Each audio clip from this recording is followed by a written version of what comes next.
Hello, I'm Mark Kunick. I'm a geriatric psychiatrist at the Michael E. DeBakey Veterans Administration Medical Center and Baylor College of Medicine.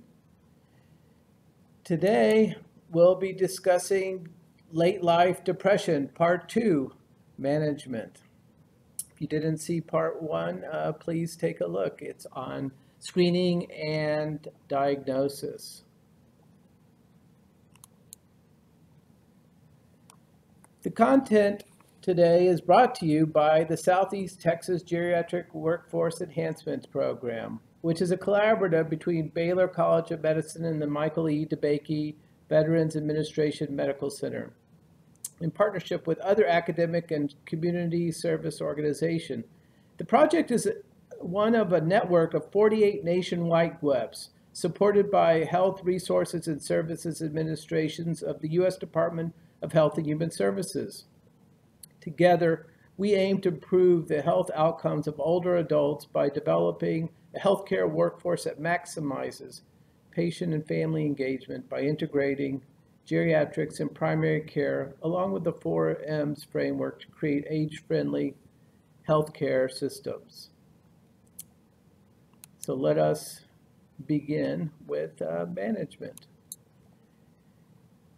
We'll talk about it go in the context of the 4Ms framework.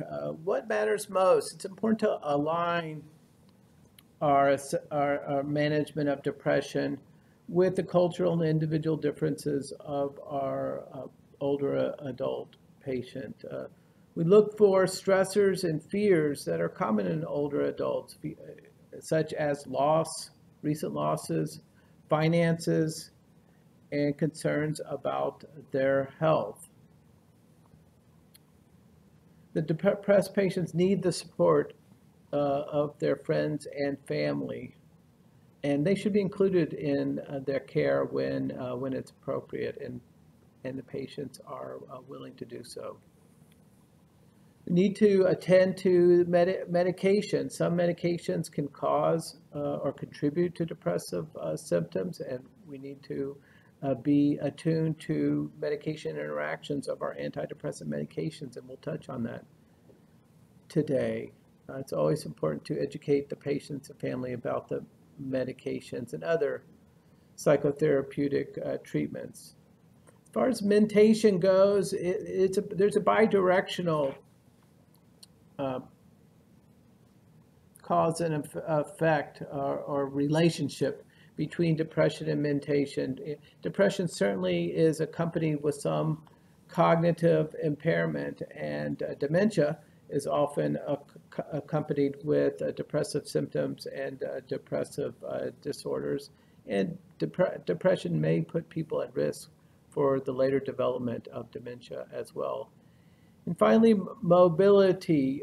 Persons who are depressed are less likely to be mobile, less likely to be active and participate in pleasurable activities, and be at increased risk for falls.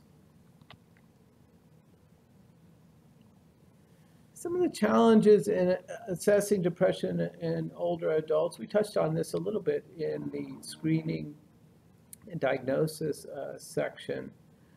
One is that there is an overexpression of somatic complaints. Older adults are more likely to say that they are weak or feeling that they're not sleeping well, or they're in pain, or they're constipated, rather than saying that they're depressed. They tend to minimize psychological problems. And then there is the presence of medical comorbidity. Medical problems, the symptoms of medical problems often overlap with those of depressive disorders, such as fatigue and anorexia and pain. And oftentimes, patients and family members will minimize depressive symptoms and say, well, he's older and has had a lot of losses and he has functional impairment, and wouldn't you expect him to be depressed at this point. And that too often leads to therapeutic nihilism. So we need to fight against that and further assess and treat.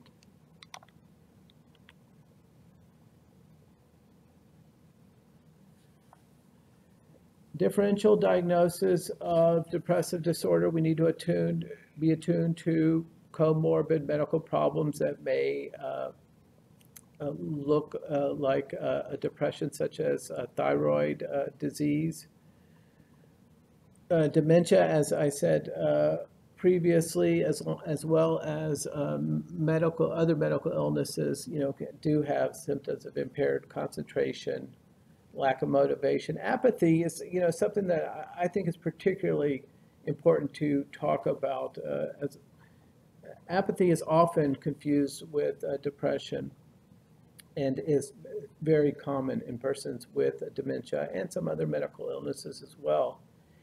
One of the ways that I try to get to that is by asking patients kind of what are the hallmark symptoms of depression? Do you feel depressed, much of the day, many days a week, or most days of a week?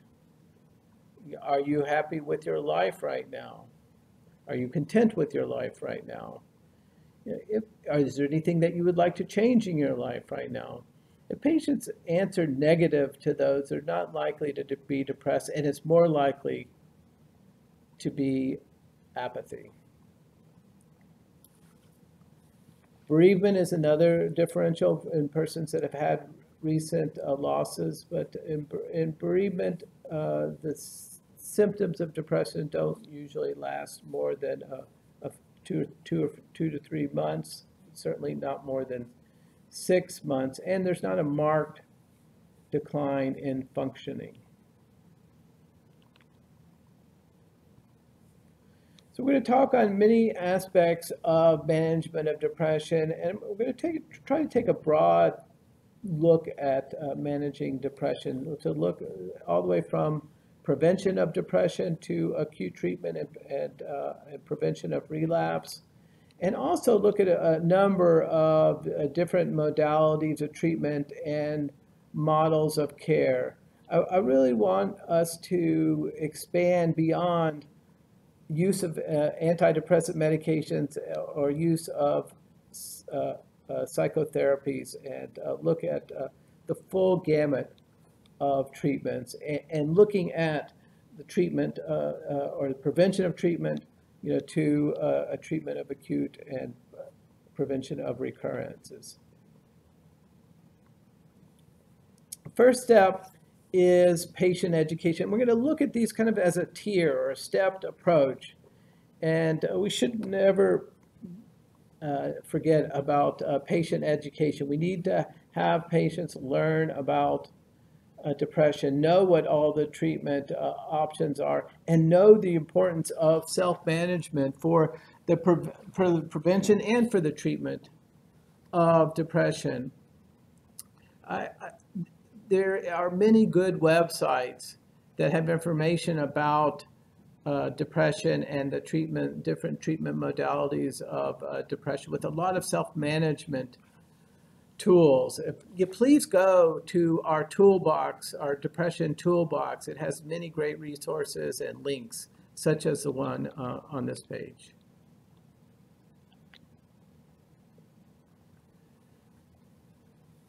We too often don't go through some of the self-management practices that can be helpful for patients, no matter whether they're mildly depressed or whether they're acutely depressed, or to help prevent the development of depressive disorder. And these are things that I think we should include in all of our the treatment of depression and prevention of depression. Asking patients to make time for activities that they enjoy, avoiding alcohol, exercise. Exercise is one of the ones that I always, even if I'm using medications or psychotherapy, I will include a prescription for some mild to moderate exercise. Spending time with people who have a positive effect. Doing something kind for someone each day. The importance of gratitude. There's more and more good science about gratitude and how gratitude helps to prevent and help with depressive symptoms. Watching your negative thoughts, being mindful of negative thoughts and bringing in more positive thoughts into your life. Setting simple goals, taking small steps. And for those who are religious, reminding persons to reincorporate those into their life and use those resources.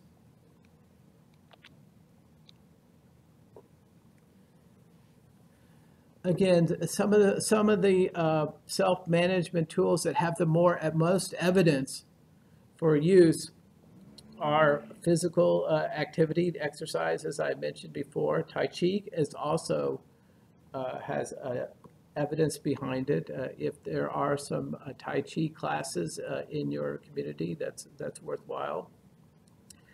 Bibliotherapy is one that I also like. Again, depending on patients' preferences, some patients will be willing to do some reading about depression and kind of self-help books. Others will be more willing to do exercise. Others may be willing to do internet-based therapies. But I think the importance is to explore some of these with your patients and get them to choose one that fits their preferences and their lifestyles. But all these have evidence for in older adults. These are some of the books that have been studied in randomized controlled trials. And again, these are in your toolbox. And these are some of the online self-help therapies. These are largely cognitive behavioral therapy based treatments. And they are can be anything from totally self-contained to having some assist by a coach, and they can be totally self-contained within the patient's workstation, or they can be set up to have linkages to your offices. So these are worth exploring. The last two, Beating the Blues and This Way Up, have a small cost associated with them. The first one, Moving Forward, is more of a problem-solving therapy that was designed for veterans and is free, but certainly is not restricted to use for veterans.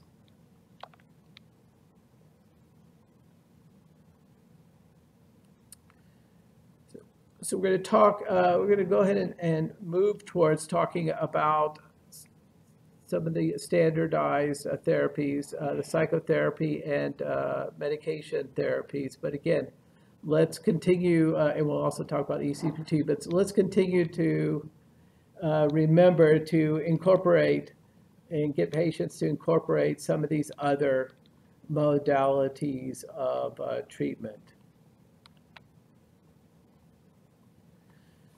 So psychotherapy has been shown in many studies now to be equivalent to medications for persons with major depressive disorders in young and older adult persons. When you ask older adults, whether they prefer medications or psychotherapy, they'll say they prefer psychotherapy, but rarely receive psychotherapy for a number of reasons that include access issues, reimbursement issues, and once patients start in psychotherapy, most psychotherapies require 8 to 16 weekly sessions, and that has been difficult. I think with the movement towards telehealth, access is going to be easier, and I think patients are going to be more likely to attend more sessions of psychotherapy. Cognitive behavioral therapy, problem-solving therapy, interpersonal therapy all have good evidence in older adults. Psychotherapies can be used as standalone or as augmentation to antidepressant medication therapy. Again, I have a couple of sites here to help find a psychotherapist that uses evidence-based, that's more likely to use evidence-based therapies. And again, you could find these in your toolbox.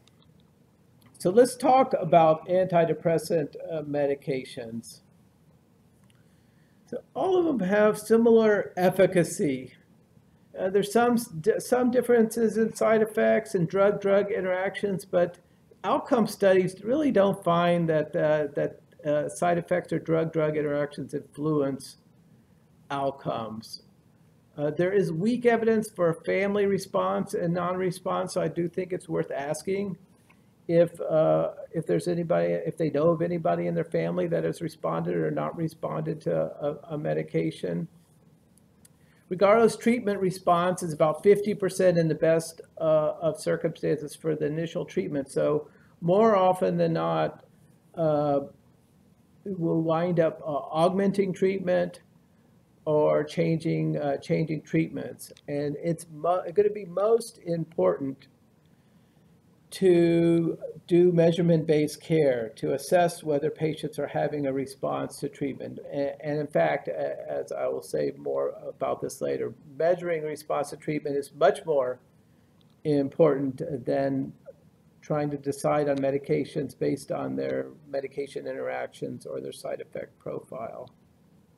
The best responses to treatment are in those that have some response within the first 2 to 4 weeks in older adults, and in those who have mild to moderately severe depression. Those that have had multiple failed trials or have had depression for longer periods of time are less likely to respond to treatment. Historically, these are some of the factors that we've used in choosing antidepressants, but like I said, there's really not a whole lot of evidence that these do influence outcome, but I think it's still worth at least talking to patients about their preferences to see whether they've had a preference, to see what they've responded to, what they haven't responded to, and whether they know of any family response or non-response to antidepressant medication. SSRIs are the first line of treatment, and that's because these medications are fairly well tolerated in older adults. They're easy to use. It's usually the starting dose or the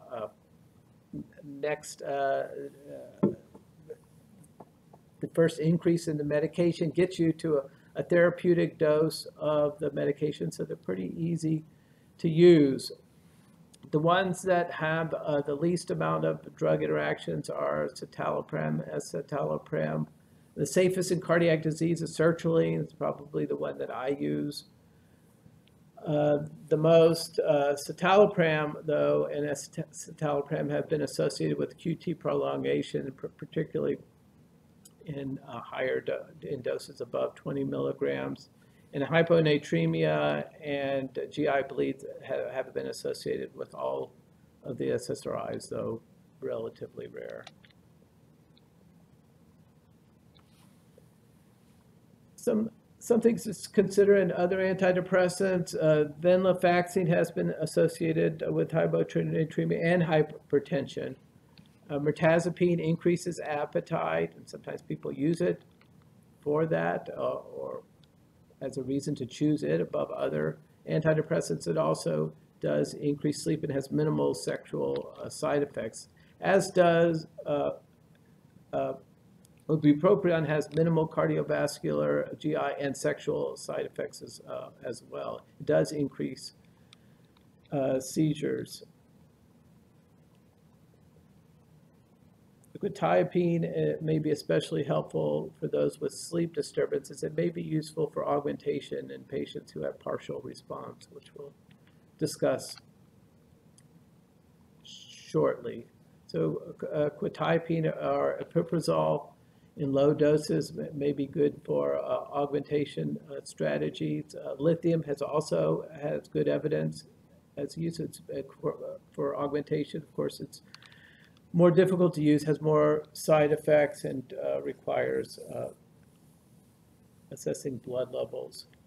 Mirtazapine and bupropion are also considerations for augmentation if patients have a partial response. And we're going to go through that now with a systematic approach that I really like. This comes from an article by my colleague, Dr. Benoit Moussant.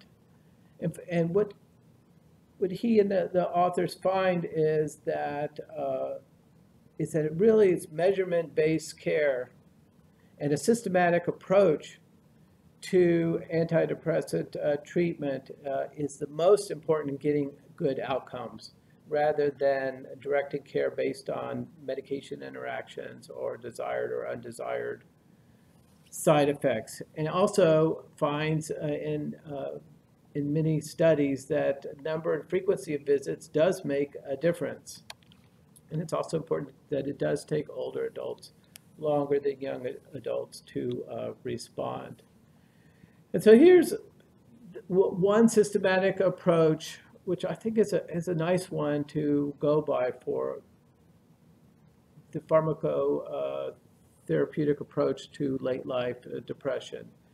And these are, each of these steps are anywhere from 4 to 8 weeks. So first, starting a medication like escitalopram or sertraline or duloxetine. Again, as I mentioned, I usually will start sertraline at 25 or 50 milligrams and then go up one time to 50 milligrams or 100 milligrams in a couple of weeks if patients are tolerating the initial dose, and then wait for that 4 weeks, 6 weeks, or 8 weeks and assess for response. And again, this is going to require measurement with a tool like the Geriatric Depression Scale or the PHQ-9, which we mentioned in part 1 of late life depression screening and diagnosis, and looking to see whether there's at least a 25% response, which would be a partial response. And if there's a partial response at, again, that 4 to 8 week period of time, then consider augmentation with one of the atypical antipsychotics or lithium or mirtazapine or bupropion. And then again, waiting another 4 to 8 weeks to see whether there's a response. On the other hand, if after that 4 to 8 week period there's no response, that's a less than 25% response, consider switching to another medication altogether. So switching to duloxetine, venlafaxine, or desvenlafaxine. So I may start with sertraline, and then if there's a minimal or no response, I'll switch to venlafaxine. And then again, wait that 4 to 8 weeks, and then if there's partial response, again, consider using augmentation strategy. For me, it might be a small dose of quetiapine. And that, I think, is a fine way to approach antidepressant treatment of older adults. And again, this defines what a non-response is at less than 25%. Partial response is the 26 to 49%. A response in depression is usually 50% or more decrease in baseline severity of symptoms, whereas remission is that no symptoms and return to normal functioning. And oftentimes we need to wait, a full 12 weeks for measuring the full response to the treatment.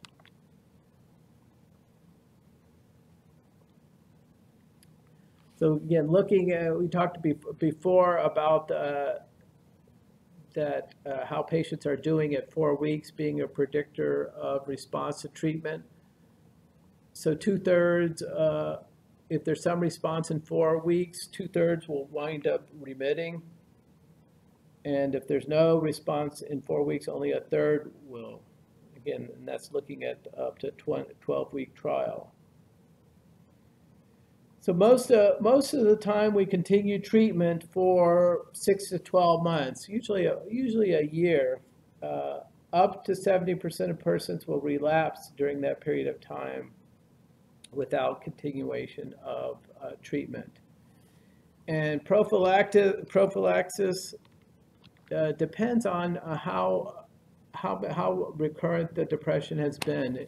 You know, if somebody's had 2 or more depressions, the likelihood of them having further recurrences are great. So if somebody's had 2 or more recurrences of depression, usually we continue treatment indefinitely.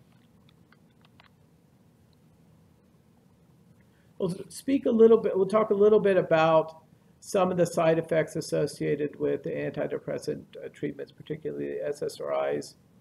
Sexual dysfunction is one of the more common side effects of antidepressant treatment. Oftentimes we need to ask about that. Patients won't volunteer that many times. So it's important to ask about that. Older adults do care about it.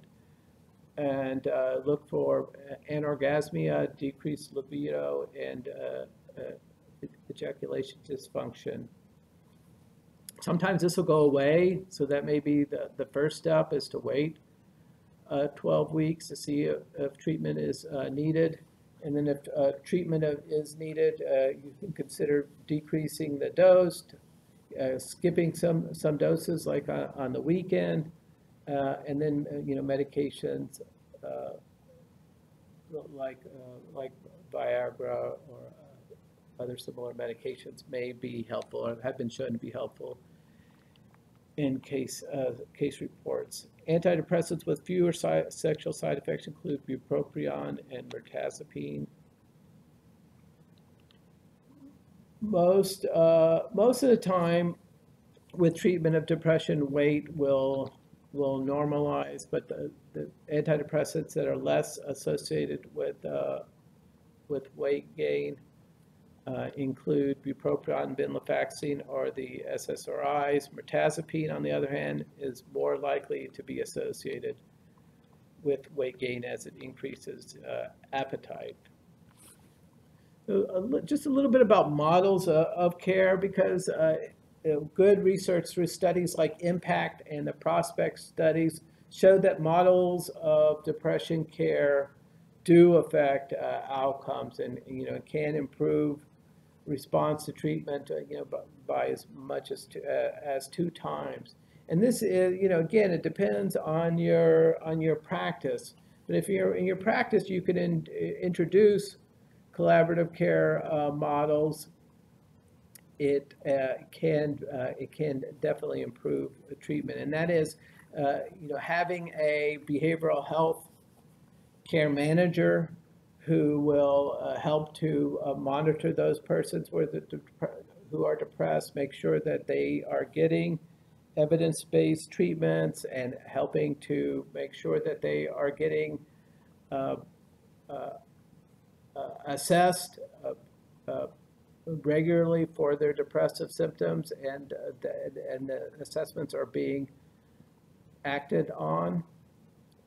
And then having some algorithms for when to refer to a consulting psychiatrist are all importance of kind of collaborative care models. And then also in many collaborative care models, the behavioral health manager, which can be a social worker or nurse, is also trained in delivering some evidence-based psychotherapies, and also can help to integrate in some of those self-management therapies as well.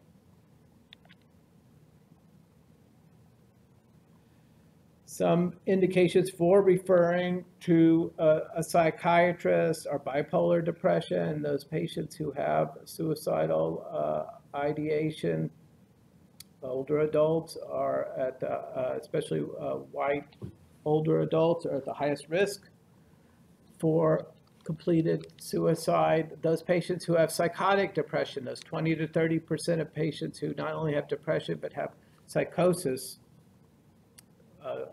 depression with psychotic features, probably best treated by a psychiatrist. Those who are unresponsive to initial treatments, and those where the diagnosis is complex, or in certain those who are severely ill.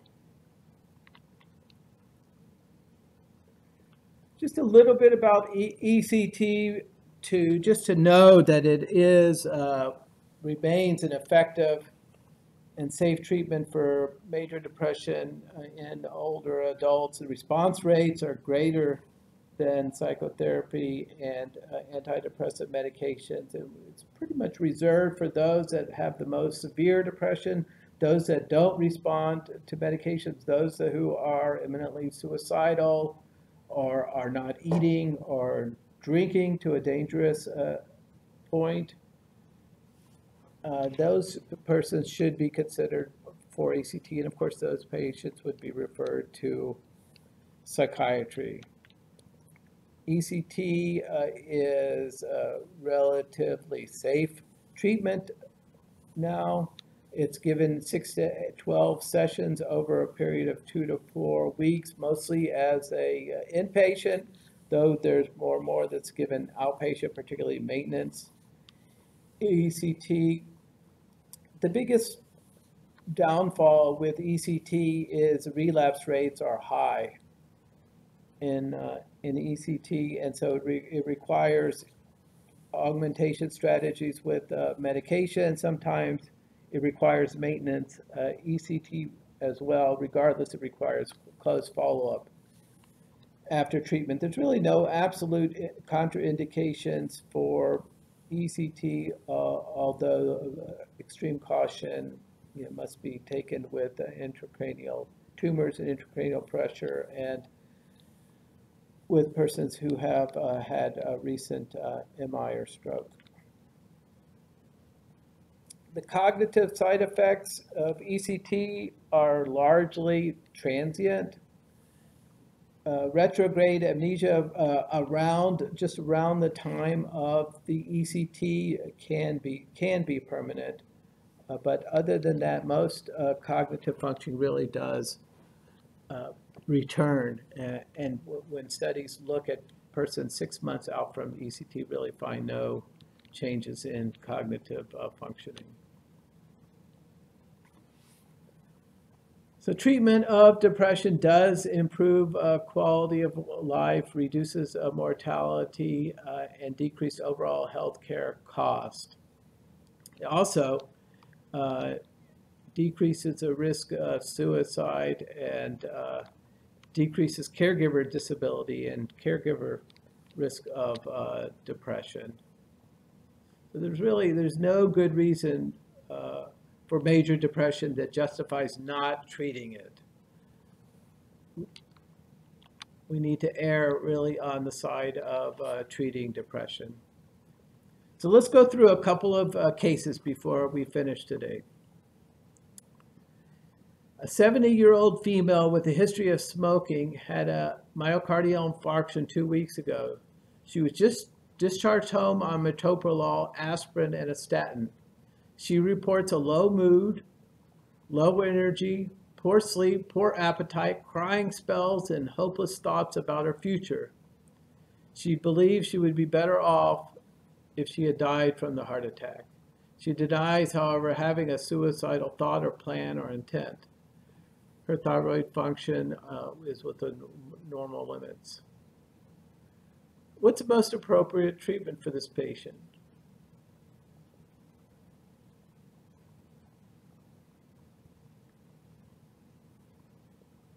Most appropriate treatment would be to start sertraline. She meets criteria for a major depressive disorder.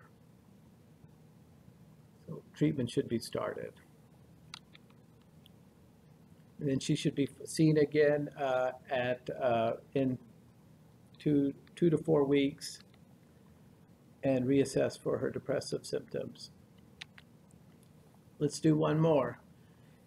An 84-year-old white widowed man is brought to the emergency department after he was found sleeping in his car with the engine on while it was parked in his garage. He denies any suicidal attempt, explaining that he fell asleep after driving home. Physical and cognitive examinations are unremarkable. Lab tests are remarkable only for slightly elevated liver function. Affect is restricted. He refuses to allow his son to be contacted because he does not want him to be bothered. Similarly, he refuses to talk to the psychiatric triage nurse, insisting that he should go home now. What's the most appropriate next step in the management of this patient?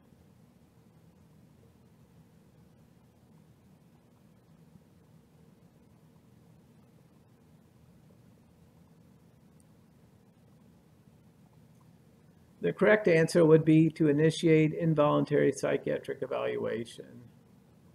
This is an older adult at high risk for suicide who is not allowing you to speak to others, who has a restricted affect and is really not, it looks like they had a pretty serious suicide attempt. So this patient would need to be further assessed, and if would not voluntarily consent to treatment, would need to be involuntarily committed.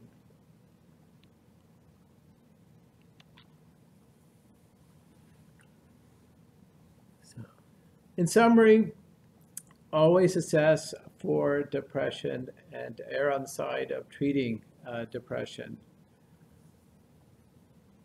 Depression is associated with morbidity and mortality. It's important to monitor for suicide ideation and suicide risk. Let's include self-management in all of our patients' treatment plans for depression, and consider systematic use of antidepressant medications and use of psychotherapy as well. So, thank you for joining us today for Late Life Depression Part 2, Management of Depression. Please, if you haven't seen Part 1, Screening and Diagnosis, go back and look for that. Also, please take advantage of our toolkits on depression in older adults. We understand your time is valuable and appreciate your commitment to providing age-friendly care for older adults.